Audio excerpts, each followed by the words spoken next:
안녕하셨습니까? 반갑습니다.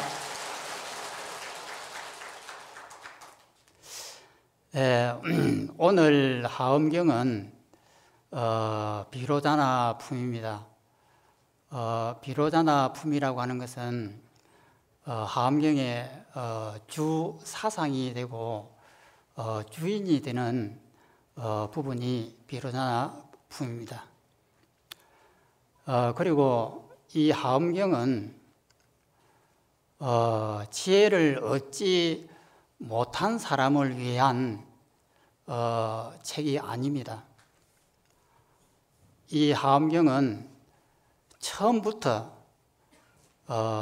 지혜를 얻은 부처님의 눈으로 보이는 세상을 그대로 기록을 했습니다. 지혜를 얻는 것에는 이 법문을 직접 들을 때가 가장 빠르고 확실합니다. 그래서 오늘 여기 계신 분들은 이 하엄경을 잘 들으시고 지혜를 얻기를 바랍니다.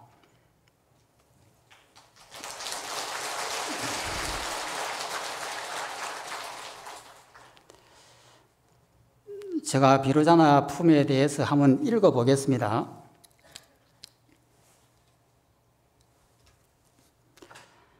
그때 보현보살이 다시 대중들에게 말하였다. 여러 불자들이여 지나간 옛적의 세계 미진수 급을 지나고 다시 그 곱을 지나서 세계해가 있었다.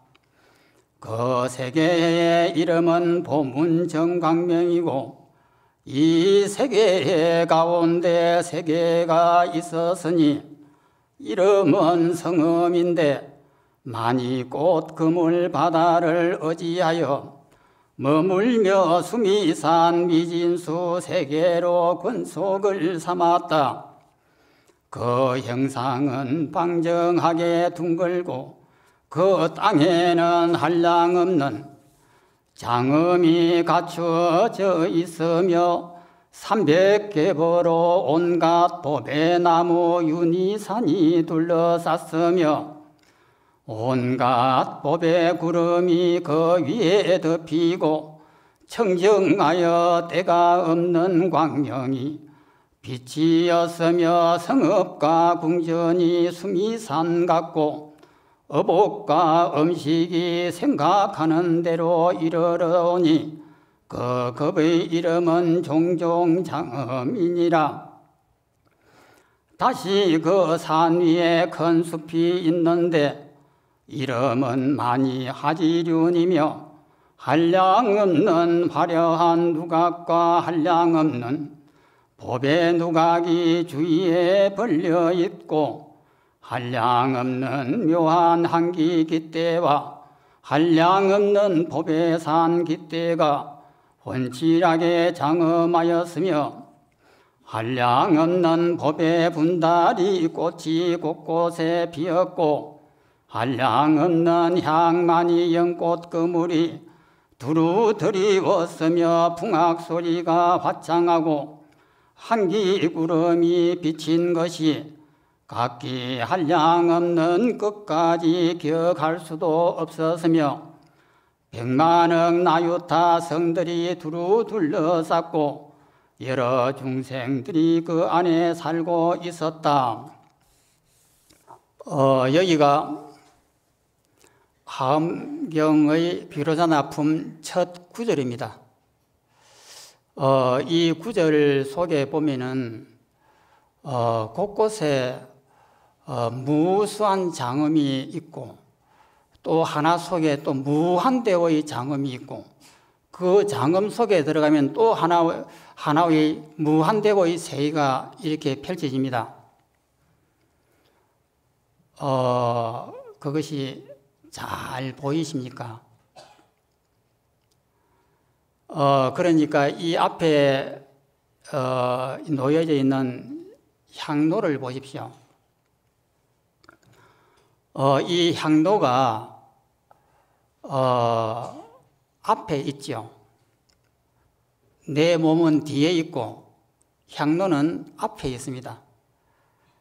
이것은 뭐냐면은 나라고 하는 이 자리에 나의 기준이 있다는 거예요. 그 기준에서 앞에 있는 이 향로가 멀리 10m 이렇게 앞에 있다는 거예요.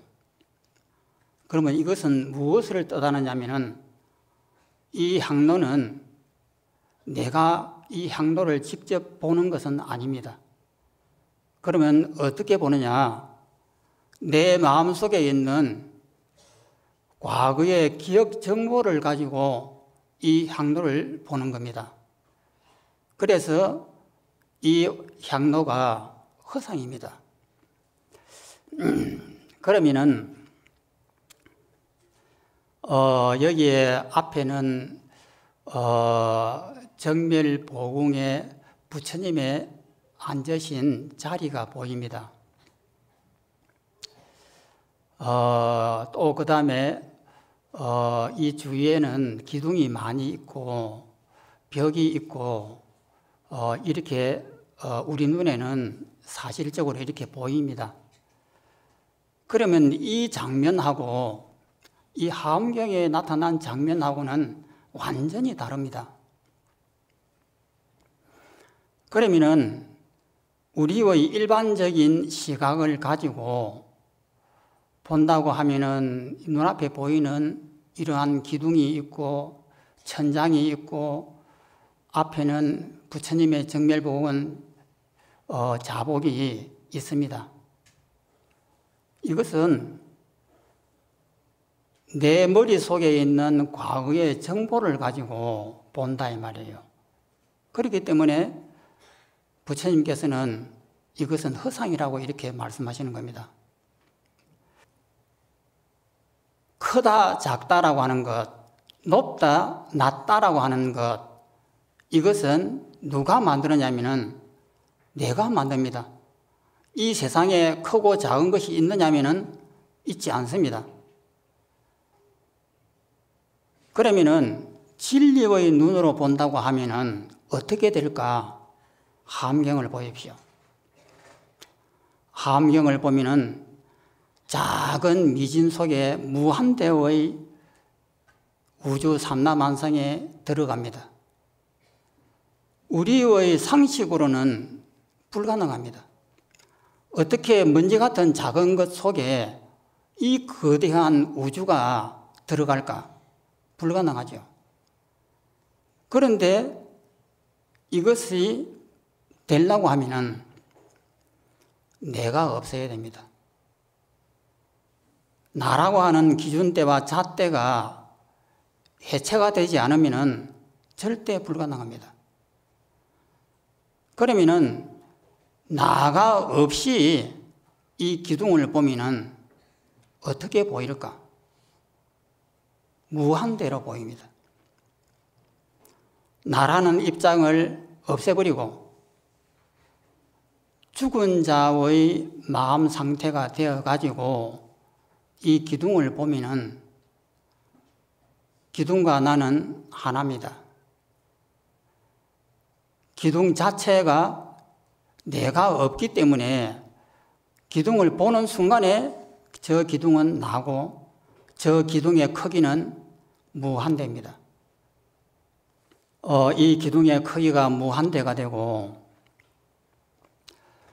그러면 무한대라고 하는 이 틀이 있느냐? 그것이 만약에 있다라고 하면 그것 또한 내 망념입니다. 즉 말해서 기둥과 내가 하나가 되고 내가 없으면 내가 기둥 자체가 되면 무한대가 되는데, 무한대가 된다라고 하는 이 말은 무슨 말이냐면은 크고 작다, 너다 나다, 옳다 그르다, 이 양변이 깨졌다라고 하는 것을 상징적으로 나타내는 것입니다. 그러면은 이 속에서 우리가 깨닫는 것이 있습니다. 기둥은 5m다라고 생각하는 이것이 허상이구나. 이것을 깨닫습니다. 그러면은 깨달으면은 무엇을 얻느냐? 기둥이 5m라고 하는 이 구속에서 우리는 벗어나 버리는 거예요. 기둥은 크다. 기둥은 5m다. 꽃은 아름답다. 개미는 작다. 이것으로 인해서 우리는 엄청난 구속을 받고 삽니다. 좋다 나보다는 구속, 밉다 곱다라는 구속, 이 모든 구속에서 우리는 구속 상태에서 벗어나지를 못하고 평생을 이 꿈속에서 괴로워하는 겁니다. 존재하지도 않는 이 헛개비를 가지고 꿈속에서 그렇게 괴로워하는 거예요. 그래서 정신 차리고 보면은 기둥이 5m라고 하는 것도 하나의 꿈이었고, 지구가 이렇게 크다라고 하는 것도 하나의 꿈이었고, 밉다라고 하는 것도 하나의 꿈이요, 좋다라고 하는 것도 하나의 꿈입니다. 이것이 꿈이라고 하는 사실을 머리로서 이해하는 것이 아니라 온 몸으로 그 자체가 되었을 때에 우리는 그 구속에서 벗어나는 겁니다. 그래서 이 구속에서 벗어나는 이것을 부처님께서는 해탈이라고 이렇게 하는 겁니다. 어떤 이 세상에 진리라고 하는 것이 있어서 그 진리를 발견하는 것이 아니라 내가 묶어 놓았던 이 양변의 구속에서부터 벗어나는 것, 이것을 해탈이라고 이렇게 하신 것입니다. 그러면은 하엄경을 보실 때는 내가 없어야만이 하엄경의 내용이 나의 온 몸으로 느껴집니다. 그런데 하엄경을 보면은 이해가 될 수도 있습니다. 하나의 티끌 속에 온 우주가 들어간다고 하는 일미진중 함시박이라고 하는 법성계의 말씀처럼 그런 것이 이해가 될 수가 있습니다. 그러면 이해가 되는 것도 상당한 진보가 아니냐? 아닙니다. 이해가 되는 것은 우리가 전쟁통에 전쟁 가운데 있다 생각을 해보십시오. 바로 옆에서 총알이 날아오고 포탄이 터지고 사람이 옆에서 죽고 아비규환이 되는 이런 무서운 전쟁 속에서 우리가 영화를 볼 때 그 전쟁 영화를 보면서 아, 저것은 전쟁이구나, 무서운 것이구나 이렇게 한단 말이죠. 그러면 그렇게 이해한다고 해서 전쟁 속에서 내 공포가 없어집니까? 안 되잖아요.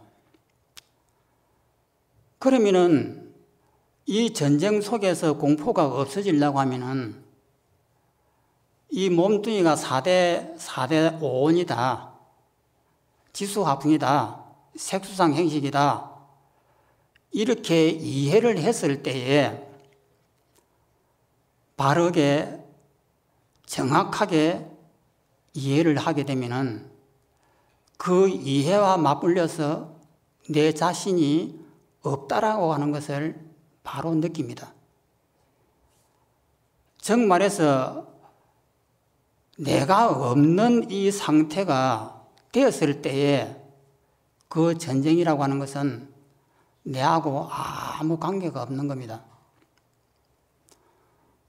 죽고 사는 것이 철저하게 내가 무상하고 허상이라고 하는 것을 온몸으로 체험을 했을 때에 그 전쟁은 하나의 헛개비예요.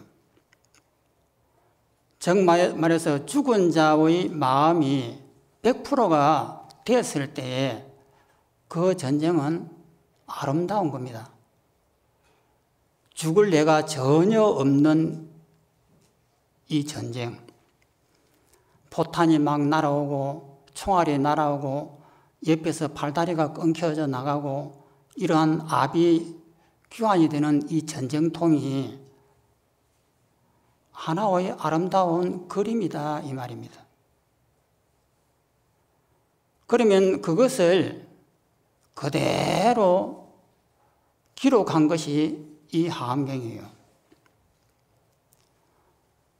그래서 이 하암경을 비로자나 품은 무엇이냐면요, 대의광 태자가 4번에 걸쳐서 부처님을 만나가지고 지혜를 얻습니다. 부처님의 이마에서 나오는 광명을 보고 지혜를 얻습니다. 깨달음을 얻습니다. 그래서 4번에 걸쳐서 4분의 부처님을 만나서 4번의 깨달음을 얻습니다. 그러면 부처님의 이마에서 광명이 나왔는데 그 광명을 보고 어떻게 해서 깨달을까?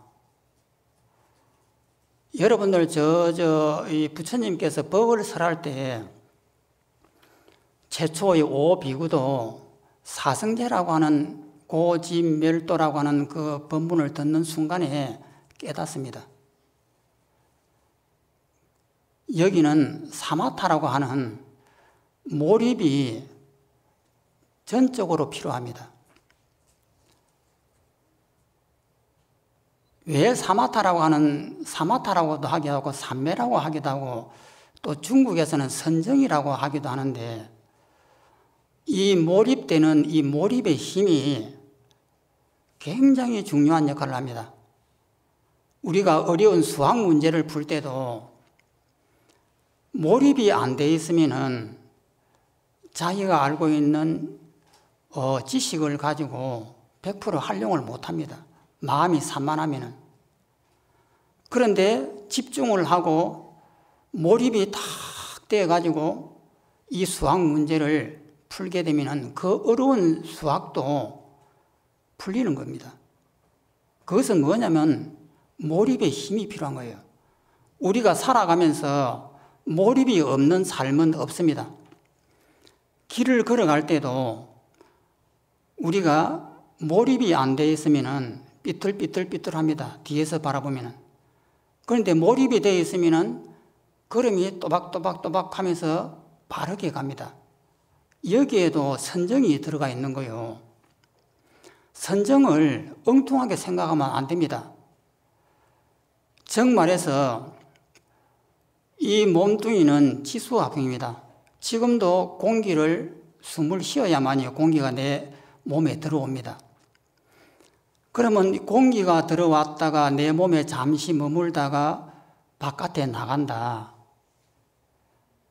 또 그 다음에 밥을 우리가 먹으면은 밥이라고 하는 이 힘이 내 속에 있을 때는 이것이 내 몸이 됩니다. 그러면 이렇게 이해를 한단 말입니다. 이렇게 이해를 하는데 몰입이 되어가지고 진짜인 것처럼, 정말 진짜인 것처럼 몰입을 해보십시오. 이 사성제에 대한 지수화풍이라고 하는 이 문제에 대해서 우리가 온 정신을 집중해가지고 이 바깥에 있는 이 공기가 내 코를 통해서 내 몸으로 싹 들어왔을 때는 이것을 나라고 그러고 싹 빠져나가면은 남이라 그러고, 밥을 다른 생명의 쌀과 배추와 상추라고 하는 다른 생명의 몸을 뺏어가지고 그 몸을 내 몸속에다가 저장을 합니다. 그건 내 것 아니잖아요. 내 속에 저장할 때는 이것을 나라고 그럽니다. 그런데 빠져나가면은 남이라고 그래요. 지금 설명한 이 과정, 여기에서 얼마만큼 몰입이 됐느냐에 따라서 내 몸이 비워집니다. 그냥 텅 비어져 가지고 아무것도 없는 듯 비어집니다. 그런데 비어지지 않고 머리로서는 이해가 되는데 비어지지 않는다고 하는 것은 몰입의 힘이 약해서 그렇습니다. 그 말은 뭐냐면은 이 말씀을 부처님의 말씀처럼 부처님의 입장이 되어서 듣는 것이 아니라 나의 지식으로 받아들이기 때문에 부처님의 말씀을 내 식으로 받아들이는 거예요. 내 식으로 받아들인다 이 말입니다. 부처님의 마음인 그 상태를 받아들이는 것이 아니고 내 식으로 받아들여서 나한테 재해석을 해가지고 이해하는 겁니다. 그래서 우리가 몰입이 필요한 것입니다. 몰입만 필요하면은 부처님께서 이 몸뚱이는 지수화풍이다 하는 이 단순한 이 말씀 속에서 얼마든지 지혜를 얻을 수가 있고 바로 그 즉시에서 깨달음을 얻을 수가 있습니다. 그 즉시에서 나라고 하는 이것이 허상이구나 꿈이구나 하는 것을 바로 얻습니다. 바로 얻은 그 눈으로 앞에 있는 이 향로를 보십시오. 나라고 하는 입장이 사라집니다. 그러면 이 향로는 내 앞에 있느냐? 아닙니다. 내 앞에 있다고 하는 것은 나라고 하는 이 기준이 앞에 있어서 그 기준에 의해서 향로가 보이는 겁니다. 이것은 망령된 내 음력의 지식입니다.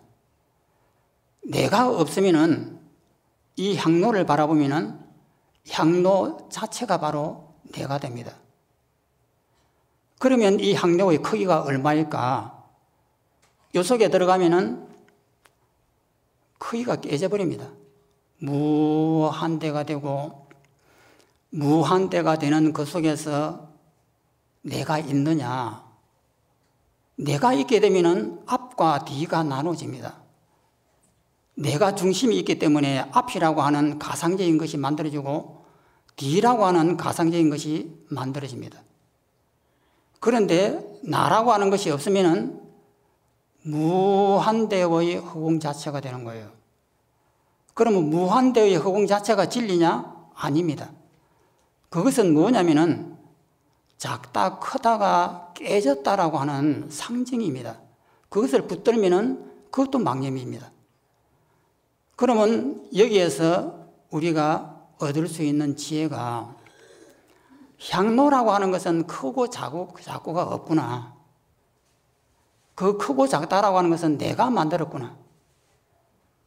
이래서 온 몸으로 양변이라고 하는 것, 밉다, 곱다, 너다, 나다 하는 이런 것들이 전부 다 허상이고 꿈이라고 하는 사실을 머리로서 이해하는 것이 아니고 온몸으로 그것을 체험을 하게 되는 겁니다.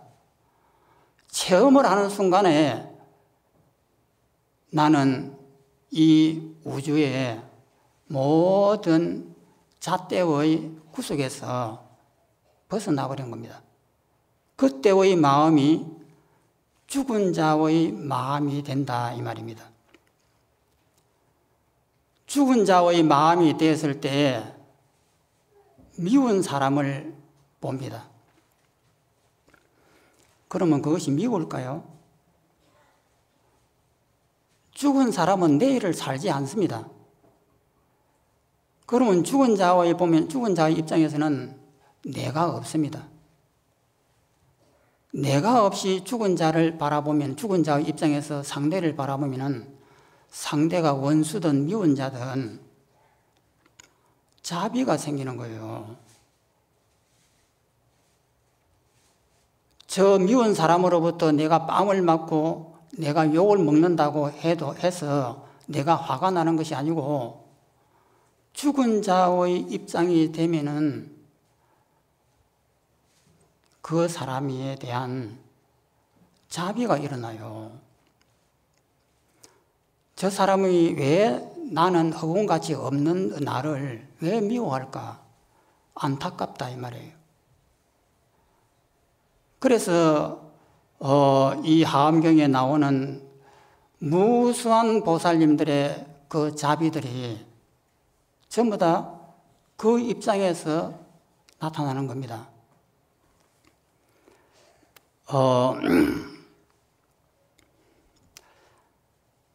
이 세상은 존재하는 것이 아닙니다.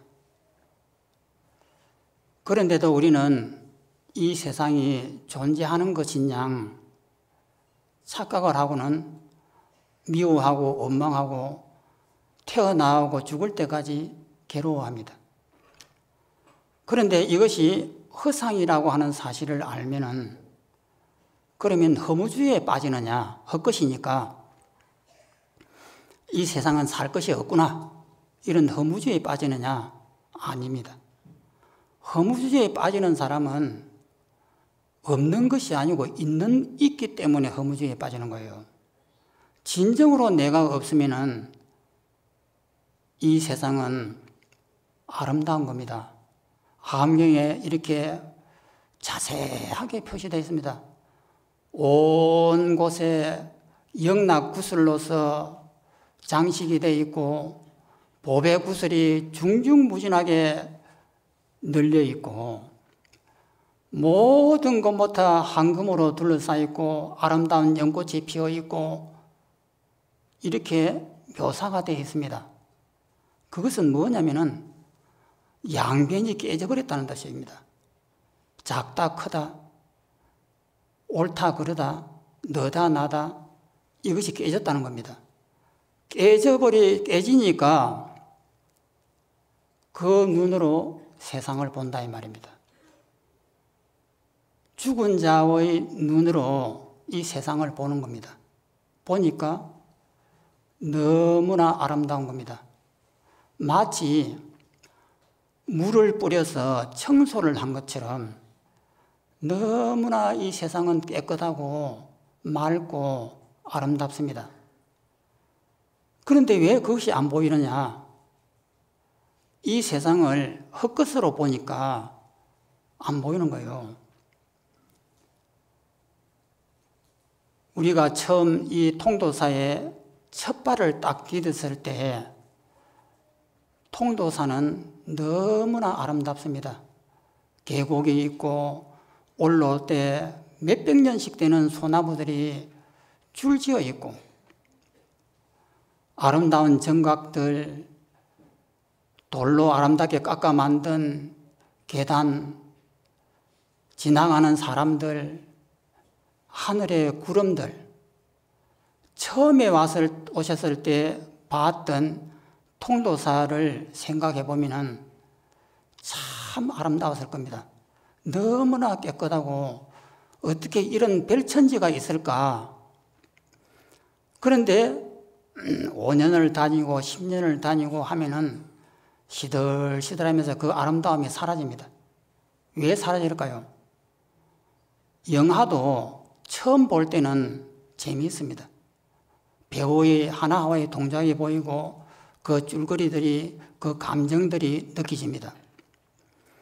그런데 2번 보고 3번 보고 10번을 만약에 그 영화를 봤다. 그러면 다 외우고 있습니다. 외우고 있으면 재미가 없고 신비롭지도 않습니다. 여기 계신 우리 불자님들은 통도사가 왜 처음 볼 때처럼 그렇게 새롭고 아름다움이 왜 사라졌을까? 그것은 영화를 갖다가 30년 다니신 분들은 30년을 봤다 이 말입니다. 그러니까 외우고 있죠. 그러니까 깨끗하고 아름다움은 사라지고 그냥 내 기억 속에 있는 통도사를 매일매일 재상영하고 있는 것입니다.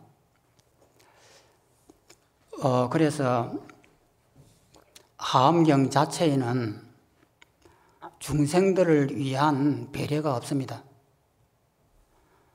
금강경이다, 반야신경이다, 이런 경전들을 보면은 어떻게 해서든지 중생을 깨우쳐 주려고 하는 배려가 있습니다. 그 책을 보면은 어떻게 마음을 닦고 어떻게 이 세상의 허상인지 조목조목 설명이 되어 있습니다. 그런데 화엄경을 보시면은 이것은 이해가 안 됩니다. 왜 그러냐? 깨달음의 눈으로 보지 않으면은 보이지 않는 대목들입니다.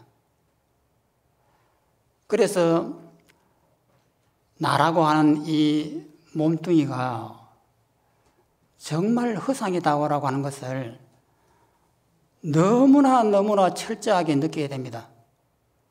그냥 머리로서 이해하고 만다고 해서 되는 문제가 아닙니다. 이해한다라고 하는 것은 모른다는 뜻입니다. 이해하고 체험은 별개입니다. 그래서 몰입이라고 하는 이 힘, 내 모든 것을 내려놓으려고 하는 이 힘, 집착도 내려놓고 명예도 내려놓고 자존심도 내려놔야 됩니다. 이것은 왜 내려놔야 되느냐? 허상이니까요. 내가 죽고 나면은 이 자존심이라고 하는 것은 있는 것이 아닙니다. 언젠가는 이 우주가 깨져버릴 겁니다. 깨져버리고 나서 이 자존심이라고 하는 것이 있느냐? 자존심이라고 하는 이것은 그 시대가 만들어 놓은 병이에요. 그리고 이 세월이 또 오래되면은 자존심이라고 하는 이런 것이 없는 시대가 또 올 수도 있습니다. 앞으로 전자시대가 되고 컴퓨터 시대가 되고 컴퓨터 인간이 나오고 이렇게 되면은 그때에도 지금과 같은 자존심이다 명예심이다 하는 것이 있을 수 있을까? 시대에 따라서는 그런 것은 없을 수가 있습니다. 그러면 자존심이라고 하는 이런 것들은 잠시 있는 하나의 컵ገብ입니다. 그래서 이 모든 것들이 나를 구성하고 있는 내가 그렇게 소중하게 여기는 이 모든 것들은 꿈이다 이 말입니다. 부처님께서 그렇게 열심히 설명하셨던 꿈입니다. 그런데도 우리는 이것을 꿈이라고 하는 사실을 근성으로 이해를 합니다. 사마타의 힘을 가지고 온 몸을 다 동원을 해서 철저하게 파고들려고 생각을 안 하기 때문에 그냥 이해에 그치고 마는 것이에요. 사마타라고 하는 것이 뭐냐면요. 우리가 쉽게 이야기하면은 옛날 할머니가 손자들을 데리고 귀신 이야기를 할 때 보면은 할머니가 어두컴컴 밤에 호롱불을 켜고 귀신 이야기를 합니다. 아주 깊은 산으로 들어갔는데 오솔길을 따라서 들어갔는데 주위에서 짐승 울음소리가 나오고 이상한 소리가 들리고 뭔가 귀신불이 왔다 갔다 하는 것 같고 이렇습니다. 이랬는데 하나의 나그네가 그 길을 가는데 저 앞에 다 쓰러져 가는 운막이 하나 있다 이 말입니다. 그래서 오늘 저녁에는 저 운막에 가서 자야 되겠다 생각하고는 문 앞에 가서 주인장 계십니까? 라고 물으니까 아무 대답이 없는 거예요. 그래서 몇 번을 해도 대답이 없다 이 말이에요. 그래서 문을 살그머니 이렇게 열어본단 말이에요. 열어보니까 문 소리가 삐그덕하게 들립니다. 그러면 손자들은 그 목소리만 들어도 마치 자기가 그 귀신집에 같이 있는 것처럼 이렇게 느껴져요. 그래서 그 속을 들어가고 있는데 이상한 소리가 들리고 마룻바닥이 찌그덕 이렇게 한다 하면은 눈이 동그래져 가지고 그 이야기를 듣습니다. 그런데 조금 옆에 있던 큰 놈은 할머니 또 거짓말 하신다 이러는 거예요. 그러면은 작은 손자는 산매에 든 겁니다. 산매라고 하는 몰입에 들어간 거예요. 그 할머니의 말과 하나가 되어가지고 마치 여기가 내 집이 아니고 귀신 집에 자기가 있는 것처럼 이렇게 몰입에 들어가는 겁니다. 이것을 선정이라고 합니다. 그렇게 되면은 그 이야기와 하나가 되는 거예요. 그런데 큰 손자는 나이가 좀 들었다고 몸 빠져들어갑니다. 빠져들어가지는 못합니다. 그러니까 옆에서 할머니 거짓말 하신다 이렇게 하는 거예요. 그러면은 이 선정이라고 하는 거, 사마타라고 하는 것이 어떤 역할을 하는지 알 수가 있을 겁니다. 모든 문제를 이 사마타의 집중력과 같이 함께 이 경전을 보면은 시간이 걸리지 않습니다. 그 적시에서 바로 지혜를 바로 얻습니다. 지금 이렇게 하암경을 강의하고 있는 이 순간에도 여러분들은 저의 말을 따라서 몰입이 되면은 이 몸뚱이라고 하는 것은 지수화풍이고 내 것이 아니다. 공기가 여기 있다가 내 몸으로 들어오면 이것을 나라고 그러고 이것이 바깥으로 빠져나가면 남이라 그러고 물이 내 목으로 들어와서 내 몸속에 있을 때는 이것을 나라고 그러고 빠져나가면 남이라 그러고 이렇게 설명을 할 때 마치 이것이 내 이야기인 것처럼 이 말씀 속에 빠져들어 가지고 그와 하나가 되어서 이 이야기를 들으면은 어느 순간에 나라고 하는 것은 있는 것이 아니구나 하는 마음이 들어옵니다. 그러면 그런 마음이 들어왔을 때 오늘 아침에 누군가를 미웠다. 1년 전에 누군가와 시비를 했다. 그 시비한 것을 여기에다가 접목을 시켜서 보십시오. 내가 없는데 그 시비는 뭘까? 그 미움은 뭘까? 이렇게 생각해 본다 이번입니다. 그리고 이 몸뚱이가 이 세상이 다 허상이다. 공하다. 이런 입장에서 그 미운 사람을 생각해 봅니다. 또는 사람이 미워서 죽을 지경인데 통도사 대웅전에 와서 밤새도록 삼천배를 하면서 참회를 하고 아침에 보면은 그 미움이 사라집니다. 마음이 텅 비어지는 이런 것이 있는 거예요. 그것은 누구든지 다 경험했을 겁니다. 그렇게 받아들이고 내 것으로 만드는 이것이 수행입니다.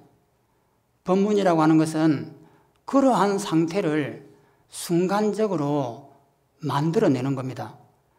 그에 따라서 어떤 분은 이것이 크게 느껴져 가지고 그 적시에서 마치 내 몸이 없는 듯, 이 우주 삼라만상이 없는 듯한 느낌을 순간적으로 받을 수가 있습니다. 그런 것들이 법문을 통해서 얻어지는 힘인 겁니다.